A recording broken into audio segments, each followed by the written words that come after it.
നാട്ടിൽ നിന്ന് വന്നപ്പോൾ കിട്ടിയ ഒരു എട്ടിൻ്റെ പണിയെ പറ്റിയാണ് കേട്ടോ ഈ വീഡിയോയിൽ പറയുന്നത്. പണി നാട്ടിൽ നിന്നല്ല കിട്ടിയത്, ഇവിടെയാണ് കിട്ടിയത്. നാട്ടിലേക്ക് പോകുന്ന തിരക്കിനിടയിൽ ഓർക്കാതെ ഫ്രിഡ്ജ് ഓഫ് ചെയ്തിട്ടിട്ടാണ് പോയത്. പിന്നെ തിരിച്ചു വരുമ്പോഴുള്ള അവസ്ഥ പറയണ്ടല്ലോ, ആകെ പുഴുവൊക്കെ കയറി പൂപ്പലൊക്കെ അടിച്ച് ആകെ ബുദ്ധിമുട്ടായിരുന്നു. ശരിക്കും പറഞ്ഞാൽ നാട്ടിൽ നിന്ന് വരുമ്പോൾ ഉടനെ തന്നെ വന്ന് കിടക്കണം എന്നൊക്കെ വിചാരിച്ചാണ് വന്നത്. കാരണം എനിക്ക് ഒട്ടും വയ്യായിരുന്നു, തലേ ദിവസം ഉറങ്ങാൻ പറ്റിയില്ല, അങ്ങനെ കുറേ ഇഷ്യൂസ് ഉണ്ടായിരുന്നു. പക്ഷെ കിട്ടിയത് ഒരു എട്ടിൻ്റെ പണി ആയതുകൊണ്ട് ഉറങ്ങാൻ പറ്റില്ലല്ലോ, വന്ന ഉടനെ സാധനങ്ങളൊക്കെ എടുത്ത് വെക്കണം, അങ്ങനെ ഒരുപാട് കാര്യങ്ങളുണ്ടായിരുന്നല്ലോ. ഇതിലിരിക്കുന്ന തേങ്ങ കണ്ടോ, നാട്ടിൽ പോകുന്നതിന് തൊട്ട് മുന്നേ എന്തോ ഒരു ആവശ്യത്തിന് പോയപ്പോഴത്തേക്കും വാങ്ങിയതാണ്. കാരണം തിരിച്ചു വരുമ്പോൾ എങ്ങാനും വല്ലതും ഉണ്ടാക്കി കഴിക്കണമെന്ന് തോന്നിയാൽ പെട്ടെന്ന് പോയി വാങ്ങാൻ കഴിയില്ലല്ലോ എന്ന് കരുതി വാങ്ങി വെച്ചിട്ടേ പോയതാണ്. കാരണം നാട്ടിൽ നിന്ന് തേങ്ങ കൊണ്ടുവരാനൊന്നും പ്ലാൻ ഉണ്ടായിരുന്നില്ല. പ്രത്യേകിച്ച് പറയണ്ടല്ലോ, അത് മാത്രമല്ല എല്ലാ സാധനങ്ങളും ചീത്തയായി, പിന്നെ എല്ലാം വാരിക്കളഞ്ഞു.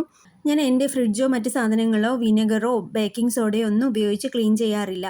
സാധാരണ പച്ചവെള്ളമാണ് ഉപയോഗിക്കുന്നത്. ഇതിപ്പോൾ ഇങ്ങനെ ആയതുകൊണ്ട് ചെറു ചൂടുവെള്ളത്തിൽ ഒരല്പം ഡെറ്റോൾ കൂടി ചേർത്തിട്ടാണ് ക്ലീൻ ചെയ്തത്. അപ്പോൾ നിങ്ങൾക്ക് ആർക്കെങ്കിലും ഇങ്ങനെയുള്ള അബദ്ധങ്ങളൊക്കെ പറ്റിയിട്ടുണ്ടെങ്കിൽ കമൻറ്റ് ചെയ്യാൻ മറക്കരുത് കേട്ടോ.